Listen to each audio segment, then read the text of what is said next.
Magkaharap na nakaupo sa isang malambot na sofa, sina Noah at Rosario. Kapwa ni Nanamnam ang matamis na samahan na minsang nawala. Tinitigan ni Rosario si Noah na may taus-pusong ngiti. Magaan ang kanyang pakiramdam matapos ang lahat ng tensyon na pinagdaanan nila. Noah, bungad ni Rosario. Malambing ang tinig. Sobrang saya ko ngayong gabi, tinitigan siya ni Noah. Puno ng pag-aalalang mga mata.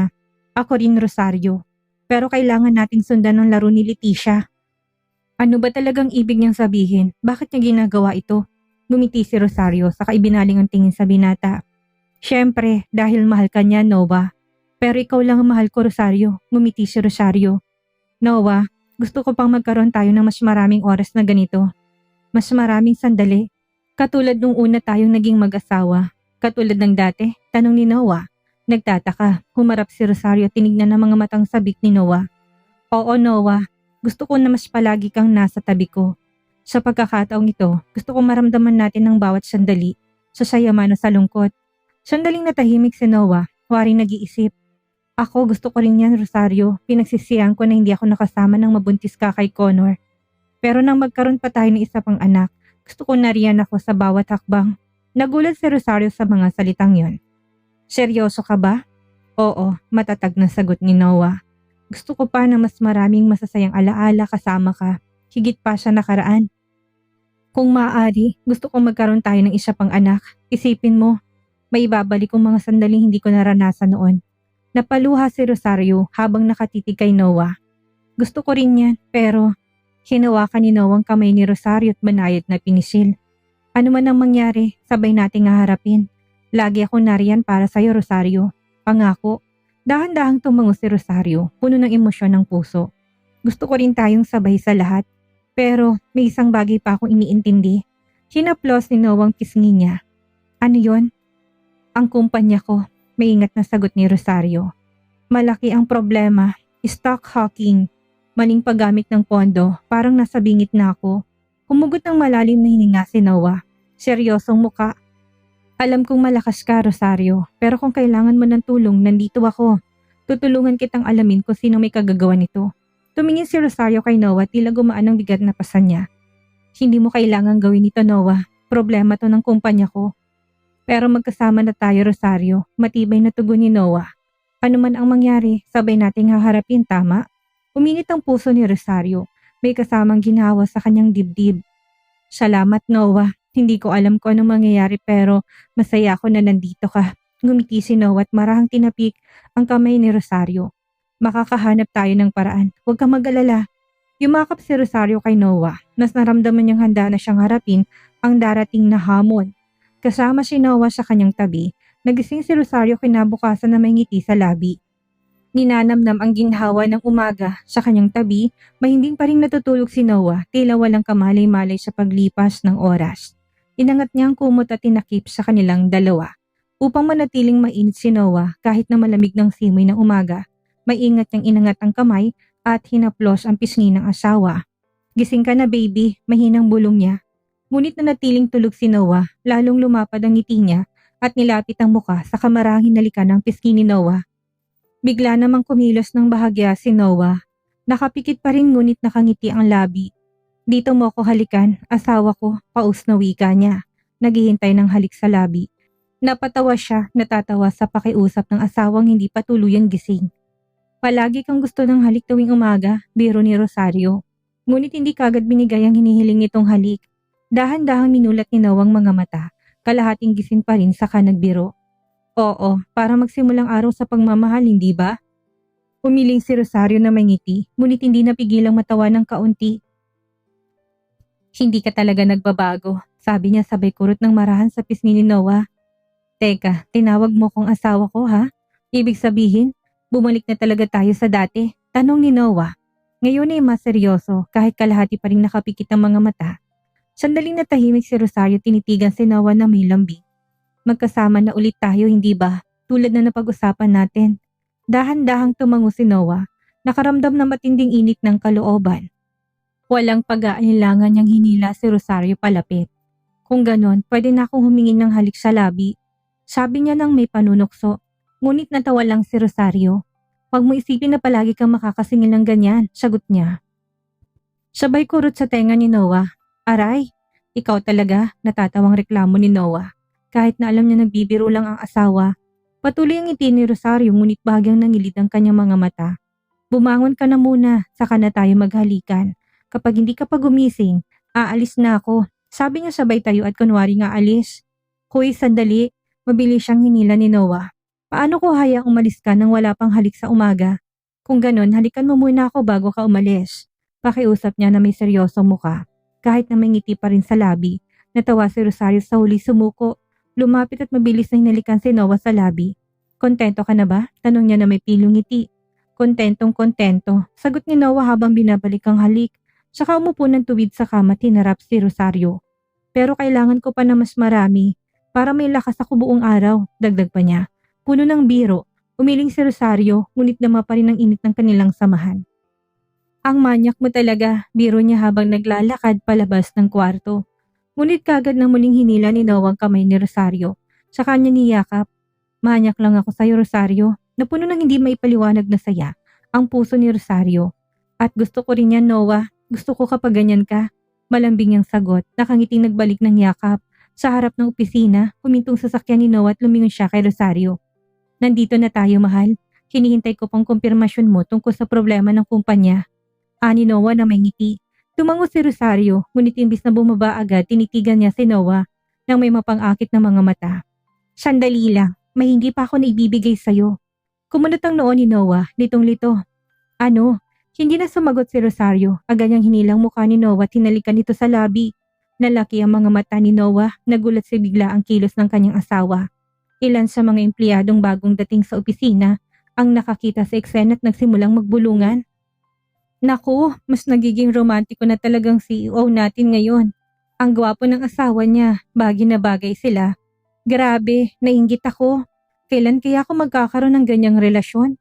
Napatawa si Noah sa pagitan ng kanilang halik sa kabahagyang kumalas. Asawa ko, ang agresibo mo. Hindi ka ba nahihiya? Bulong niya, ngumiti lang si Rosario na mapanukso. Bakit ako mahihiya? Gusto ko lang ipakita na sa akin ka. Aniya sa mapanghamong tono. Umiling si Noah na may ngiti. Akin ka nga, pero bakit bigla ka nalang nagpapakitang gilas ng ganito? Imbis na sumagot, muli siyang hinalikan ni Rosario. Ngayon ay mas matagal. Ang ilan sa mga empleyado ay napasigaw ng tuwang-tuwa. Ang iba naman ay napapikit na lang habang nakangiting kinikilig. Naku, ang aga-aga may libreng palabas tayong romantic. Grabe, sobrang cute, nainggit talaga ako. Ngunit sa kabilang banda, may isang taong hindi natutuwa sa tanawing ito. Mula sa malayo nakatayo si Leticia, na puno ng galit ang muka, mariin ang pagkakakuyom ng kanyang mga palad hanggang sa bumaon ang matutulis niyang kuko sa balat at nag-iwan ng bahagyang dugo. Nagliliyab ang kanyang mga mata sa matinding puot nang makita si Rosario na ganun kadaling makuha si Noah. Buiset! Anong ibig sabihin nito? Sinadya pa niyang ipakita sa harap ko? Mariing bulong ni Leticia sa sarili. Sa loob ng kotse, kitang-kita rin ni Benedict ang eksena at napangisi siya ng mapanukso. Tsk! Ang tuso talaga ng CEO Rosario. Alam niya nakikita siya ni Leticia kaya sinadya niyang umakto ng ganyan. Aniya habang nagsisindi ng sigarilyo. Mariing kinagat ni Leticia ang labi. Hindi ako mananahimik, Rosario. Hindi ko hayaang makuha mo si Noah ng ganun-ganun lang. Pabulong niyang sambit. Alam naman talaga ni Rosario na pinapanood siya ni Leticia, pero nagkanuri siyang hindi ito napansin. Sa halip may bahid ng tagumpay sa kanyang mga mata nang sulyapan si Leticia sandali, bago muling binalik ang tingin kay Noah ng may pagmamahal. Ito ang parusa para sa babaeng nangahas na manggulo sa tahanan ko. Bulong niya sa sarili sa muli niyang hinalikan si Noah sa harap ng lahat lalo na. Habang pinapaso ng selo si Leticia, pagkatapos pumasok si Rosario sa kanyang opisina na may ngiting na natili pa rin matapos ang kanilang lambingan ni Noah kanina. Ngunit pagkaupo niya sa silya, nadatnan niyang kanyang sekretaryong si Carlo na naghihintay at seryoso ang ekspresyon. Ginang Rosario, ito po ang ulat na hinihingi niyo, sabi ni Carlo habang inaabot ang ilang dokumento. Kinuha ni Rosario ang mga yun at sinimulang basahin ng mabuti. Habang binabasa niya, lalo lamang kumunot ang kanyang noo. Ibig bang sabihin may panibagong maling paggamit ng pondo? Tanong niya na hindi inaangat ang muka sa binabasa. Tumango si Carlo.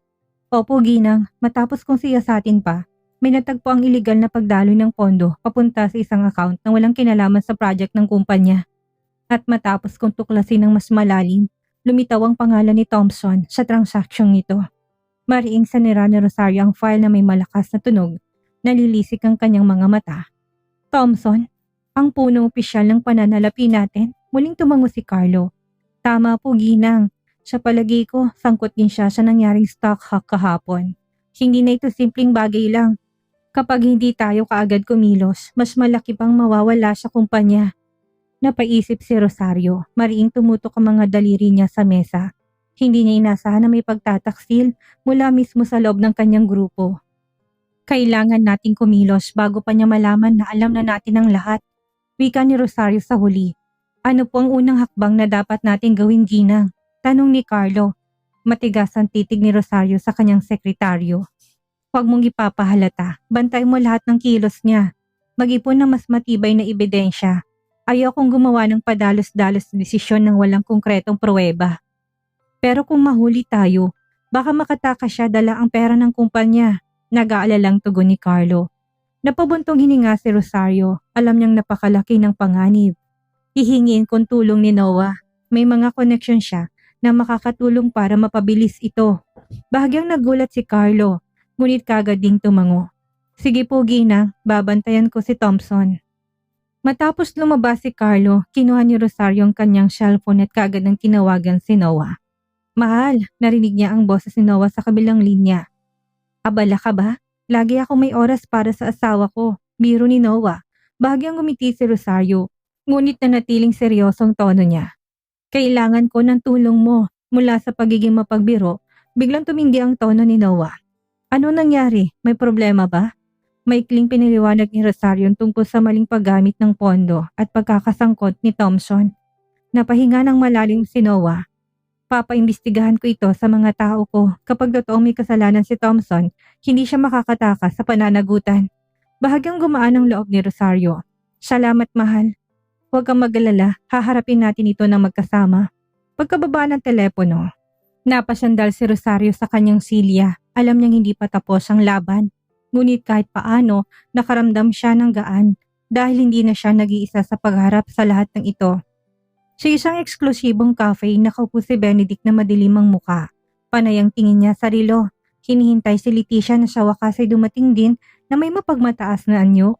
Umupo ito sa tapat niya, bahagyang nakangiti na para bang walang nangyari. Anong dahilan at pinatawag mo ko ng ganito kabilis? Tanong ni Leticia. Iniikid ang mga binti ng elegante, matalim ang tingin ni Benedict sa kanya. Gusto kong malaman kung bakit lubos na pumapalpak ang plano mo, kumunot ang noon ni Leticia. Anong ibig mong sabihin? Napabuntong hininga ng mariin si Benedict, halatang naiinis. Sabi mo, napaniwala mo na si Rosario, na mali ang iniisip niya tungkol kay Noah. Sinadya mo pang sagutin ang video call niya. Sa kalagitnaan ng gabi na para bang yakap-yakap ka ni Noah. Pero bakit lalo pa silang naging malapit? Hindi mo ba alam na naghalikan sila sa harap ng opisina kaninang umaga? Nakita ko mismo sa dalawang mata ko na nahimik si Leticia saglit saka kinagat ang labi. Hindi niya talaga inasahan na gano'n ang magiging reaksyon ni Rosario. Dapat sana'y magalit ito tumiwas kay Noah, hindi yung mas naging agresibo pa.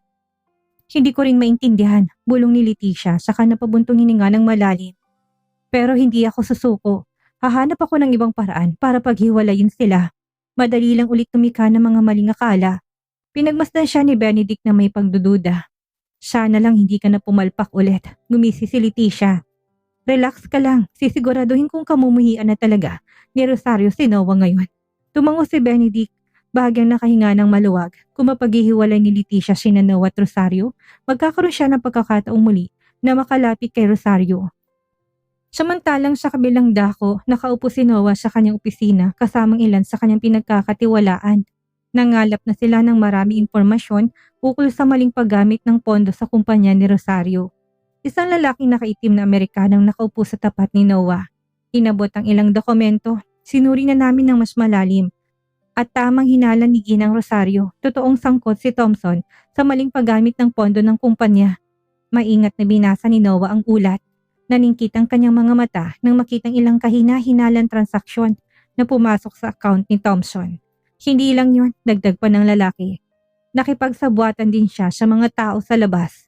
May ebidensya kami natagpuan na may tumulong sa kanya para pasukin ang sistema ng kumpanya at ilis sa mga pondo. Mariing nagkamay si Noah. Sinong taong yon? Patuloy pa namin iniimbestigahan pero malaki ang posibilidad na may personal na galit yung laban kay Ginang Rosario o sa kumpanya mismo.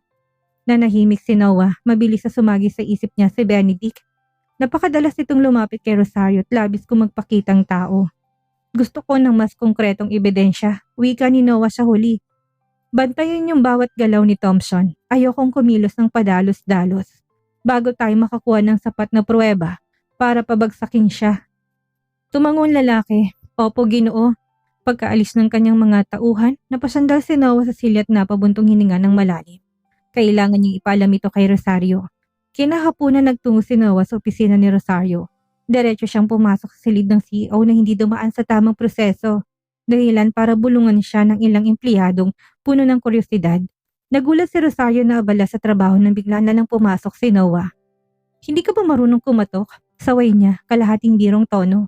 Lumapit si Noah at nilapag ang isang dokumento sa mesa ni Rosario. Ito ang pinakabagong ulat tungkol kay Thompson.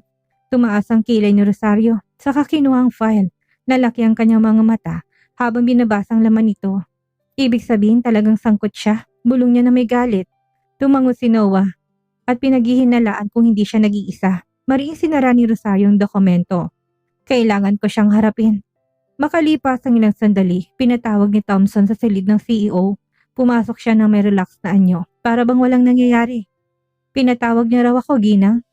Magalang niyang tanong, matalim ang tingin ni Rosario. Pwede mo nang itigil ang pagpapanggap, Thompson. Kumunot ang noo ni Thompson. Hindi ko naintindihan ang sinasabi niyo. Si Noah na nakatayo sa tabi ni Rosario maring binagsakan dokumento sa mesa. Meron na kaming ebidensya na ikaw ang nangungupit ng pondo ng kumpanya at nakikipagsabuatan pa sa mga tao sa labas para pasukin ang sistema. Napatigil si Thompson sa kangumisi ng mapait. Mukhang sobra nang nalalaman niyo, mariing nagkamay si Rosario. Buong tiwala kong binigay sa iyong bilang Chief Financial Officer. Pero pinagkanulo mo ko, akala mo ba? Mananahimik lang ako? Napasinghal si Thompson. Sa kasamaang palad, hindi niya mapapatunayan sa batas. Lumapit si Noah, matalim ang tingin kay Thompson. Huwag kang masyadong kumpiyansa, may sapat na kaming ebidensya. At sisiguraduhin ko na pagsisisihan mong ginawa mo. Ngumiti si Thompson ng mapanukso, saka tumingin kay Rosario. Sana handa ka sa magiging kapalit nito, Ginang Rosario. Hindi ako babagsak na mag-isa. Pagkasabi nito, tinalikuran niya sila tuloy-tuloy na lumabas ng silid. Napasinghap si Rosario. Inis na inis. Hindi ko gustong pananakot niya. Hinawakan ni Noah ang kanyang balikat. Huwag kang mag-alala. Sisiguraduhin ko hindi siya makakatakas. Tinitigan ni Rosario si Noah saka tumango. Lubos siyang nagpapasalamat na kasama niya si Noah, lalo na sa mga ganitong mahihirap na sitwasyon. Ngunit sa labas, patuloy pa rin nagbabalak sina Leticia at Benedict ng panibagong plano upang wasakin ang kanilang relasyon. Sa parking lot ng kumpanya ni Noah, nakatayo si Leticia na nakasuot ng hapik na pulang bestida. Puno ng kumpiyansa habang naghihintay.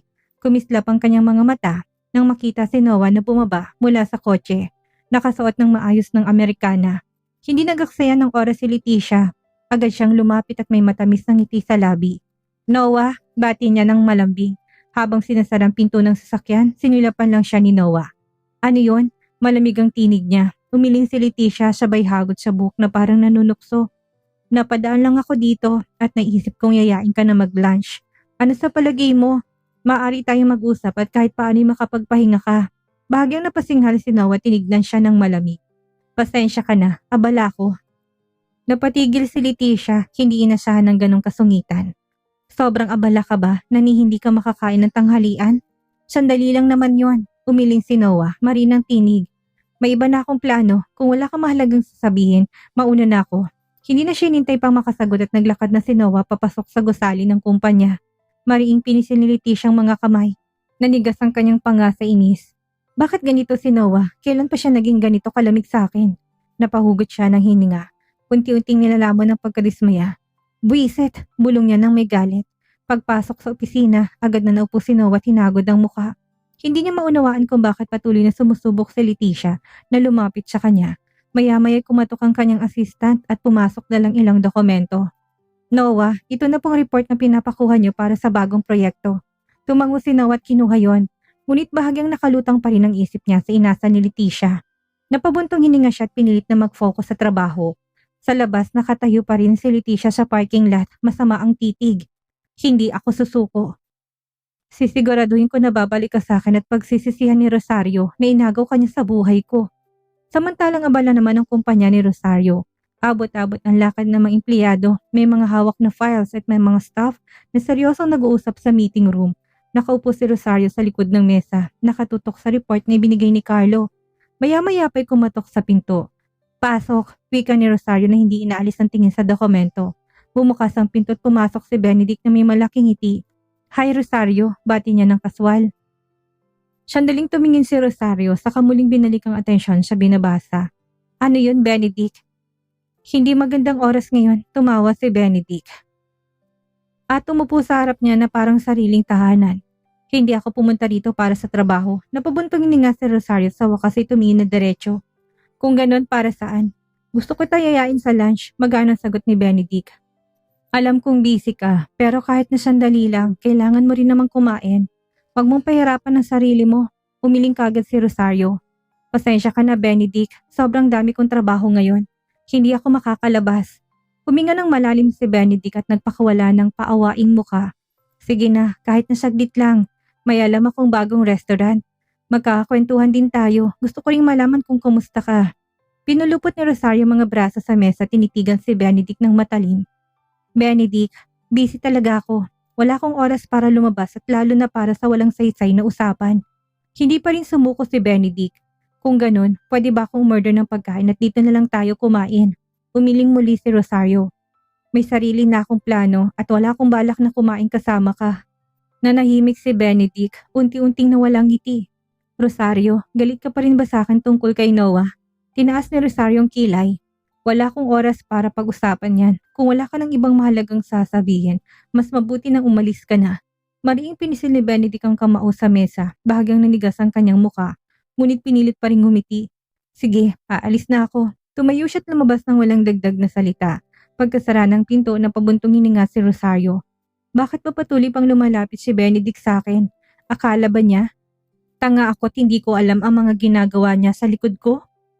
Umiling siya ng marahan at muling binalik ang pansin sa trabaho. Nagkulay kahel na ang langit pagsapit ng uwian. Nagmamadaling lumabas sa mga empleyado, may ilan pang nagkakwentuhan sa lobby habang naghihintay ng kanilang sasakyan. Katatapos lang ni Rosario sa kanyang trabaho, inayos niyang mga dokumento, saka kinuhang bag. Paglabas niya ng opisina nakita niya naghihintay na si Noah sa may lobby, naka-casual suit. Pagtagpo ng kanilang mga mata, napatingin si Noah ng malaki, lumabas na rin ang asawa ko. Lumapit si Rosario, sinabit ang bag sa balikat at tumingin-tingin sa paligid, agad niyang namataan si Leticia, na nakatayo hindi kalayuan, wari may hinihintay. Napangiti si Rosario sa kawalang pag-atubiling nilapitan si Noah. Agad na inilagay ang mga braso sa leeg nito, tinalikan siya ng mariin sa labi. Bahagyang nagulat si Noah, ngunit mabilis din siyang tumugon. Niyakap niya mahigpit ang bewang ni Rosario. Hinila siya palapit. Ang mga empleyadong nakapaligid ay nagsimulang magbulungan. Ang ilan ay naiinggit pa sa kanilang pagiging malapit. Si Leticia na nakakita sa eksena ay mariing pinisil ng mga kamay. Namumula ang muka sa galit at panibugho. Huminto si Rosario sa halik na may ngiting tagumpay. Bumulong siya sa tenga ni Noah. Nakikita tayo ni Leticia. Napatawa si Noah, nilapit ang labis sa kanyang tenga. Sinadya mo? Tumango si Rosario na walang bahid ng pagsisisi. Siyempre, gusto kong malaman niya kung sino may higit na karapatan sa'yo. Umiling si Noah, kunot noong ngunit may halong ngiti. Asawa ko, lalo ka nagiging pasaway. Ngumiti si Rosario na mapili at mahigpit na hinawakan ng kamay ni Noah. Umuwi na tayo. Hinila ni Noah ang kamay ni Rosario at inakay siya patungo sa kotse. Habang dumadaan sila sa harap ni Leticia, matalim ang tingin ng babae, ngunit ngumiti lang si Rosario na may panunuya. Pagkapasok sa kotse at paalis sa opisina, patuloy pa rin nakatitig si Noah kay Rosario. Talagang gusto mong asarin siya, no? Tanong ni Noah habang pinapaandar ang makina. Sumandal si Rosario sa upuan na tinitigan si Noah na parang walang pakialam. Oo naman, hindi ko hayaang isipin niya na may pag-asa pa siya sa'yo. Napatawa si Noah. Asawa ko, sobrang tapang mo na. Hinalikan mo pa ako sa harap ng lahat. Napasinghap si Rosario sa katumingin na mapanukso. At ikaw naman, sobrang cute ngayon, hindi ba? Umiling si Noah ng marahan. Hindi lang cute, gusto ko na nga umuwi agad para magdamag kitang makasama.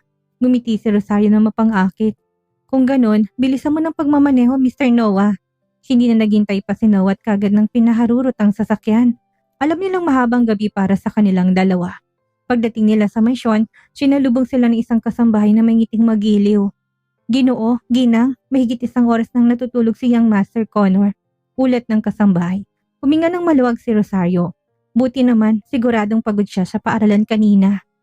Sinulyapan siya ni Noah na may mapang-udyok na titig. Kung ganun, wala tayong intindihin na istorbo ngayong gabi, hindi ba?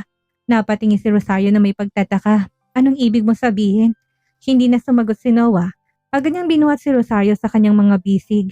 Hoy, kaya ko maglakad. Protesta ni Rosario, ngunit natawa lang si Noah.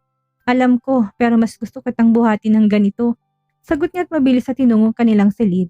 Pagkapasok, sinara ni Noah ang pinto gamit ang paa. Sa kamarang hinihiga si Rosario sa kama. Pinagmasdan siya ni Rosario na may pagdududa. Ano bang nangyayari sa'yo ngayong gabi? Hindi sumagot si Noah. Yumuko siya, hinaplos ang leg ni Rosario at marahang ginuhit ang kanyang makinis na balat gamit ang mga daliri. Agad nang kinilabutan si Rosario, bahagyang napasinghap at hindi sinasadyang nakagawa ng munting ungol na napakasensual. Ngumiti si Noah ng mapilyo. Gusto kong tunog na yan. Hinampa siya ni Rosario ng mahina sa dibdib. Ang sama mo. Napatawa si Noah at tumitig ng malalim sa kanya. Gusto ko lang bumawi sa mga oras na nawala, mahal. Napalunok si Rosario. Bumilis ang tibok ng puso. Noah, yumuko si Noah at tinalikan ng kanyang batok. Iniwanan ng mainam na halik na lalo pang nagpainit sa katawan ni Rosario.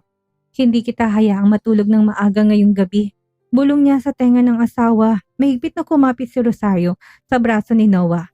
Nalalambot ang katawan sa bawat haplos ng kanyang asawa. Noah, wag kang ano. Puto ni Noah na may mapanuksong ngiti. Hindi na nakasagot si Rosario. Namumula ng muka. Nang makita yon, lalong uminit ang dugo ni Noah. Tinitigan niya si Rosario na may pagmamahal at bumulong sa malalim at makahulugang tinig. Ito pa lang ang simula, mahal, at totoong ang tinupad ni Noah ang kanyang mga salita ng gabing iyon.